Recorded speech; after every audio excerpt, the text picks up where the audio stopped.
Praise the Lord. ஆண்டவராகிய இயேசு கிறிஸ்து நாமத்தினாலே யாவருக்கும் இந்த காலை வேளையில் அன்பின் வாழ்த்துக்கள். இந்த காலை தியான நிகழ்ச்சி மூலியமாக உங்களை சந்திப்பது மிகவும் சந்தோஷம். நோவா போல உங்களுக்கும் கர்த்தருடைய கண்களில் தயவும் கிருபையும் கிடைப்பதாக. ஆமென்.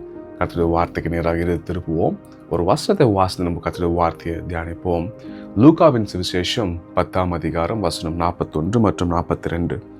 இயேசு அவளுக்கு பிரதியுத்தரமாக, மார்த்தாளே மார்த்தாளே, நீ அநேக காரியங்களை குறித்து கவலைப்பட்டு கலங்குகிறாய். வசனம் 42. தேவையானது ஒன்றே, மரியாள் தன்னை விட்டு எடுபடாத நல்ல பங்கை தெரிந்து கொண்டாள் என்றார்.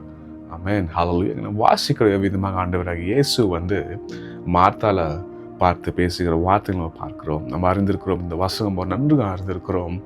என்னன்னா, மரியா கர்த்தரோட பாதத்தில் அமர்ந்து கொண்டு கர்த்தரோட வார்த்தையை கேட்டுக்கொண்டிருக்காங்க. நீங்கள் பார்க்குறோம், மார்த்தா டிஸ்டர்ப் ஆகிருக்காங்க. அவங்களுக்கு மரியாள் உதவி செய்யலைன்னு ஒரு வருத்தம் கலக்கம். அது மட்டும் இல்லை, என்ன பண்ணுறாங்க, போயிட்டு ஆண்டவரை இயேசுக்கிட்ட சொல்கிறாங்க, பாருங்க ஆண்டவரே, இது மாதிரி போதகரே, மரியாள் எனக்கு உதவி செய்யாமல் உங்கள் பாதத்தில் அமர்ந்திருக்கிறா அப்படின்ட்டு. ஆனால் இங்கே பார்க்குறோம், ஒருத்தர் நம்ம கவனிக்கணும்.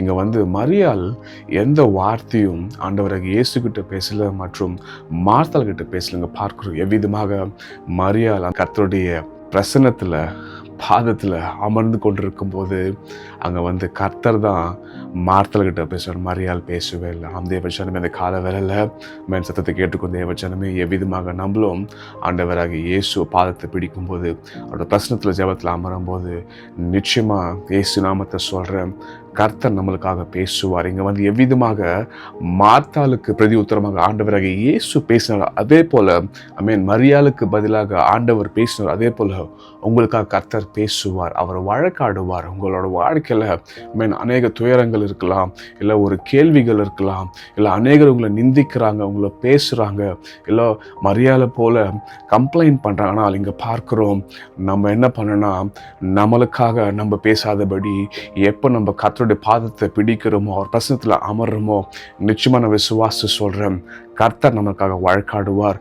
அவர் நிச்சயமாக வழக்காடி நம்மளோட நீதி நாங்கள் வைக்காத போது கர்த்தர் அவர் நமக்காக பேசி வழக்காடி ஜெயத்தை கொடுப்பார்.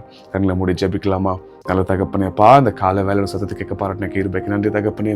அப்பா, எவ்விதமாக மரியாள் தன்னை விட்டு எடுபடாத நல்ல பங்கை தெரிந்து கொண்டாலோ, அதே போல நாங்களும் ராஜா உங்கள் பாதத்தில் அமரும் போது, உங்கள் பிரசனத்தில் அமரும் போது ராஜா, எங்களுக்காக வழக்காடுபவர் நீர் ராஜா. அப்பா, ஒருவேளை யாராவது இந்த கால வேலைப்பா ஒரு கலக்கத்தோட தயக்கத்தோடு இருந்தாங்கன்னா, பேச ஆட்கள் இல்லை என்று, அப்பா, எனக்காக நீதி சொல்ல, நான் நீதி செய்கிறேன், நல்லது செய்கிறனாலும் அப்பா, ஒரு கலக்கத்தோடு இருந்தால் இயேசுவின் நாமத்தில் அப்பா நீர் அவர்களுக்கு வழக்காடுபடிய ஜெபிக்கிறோம்.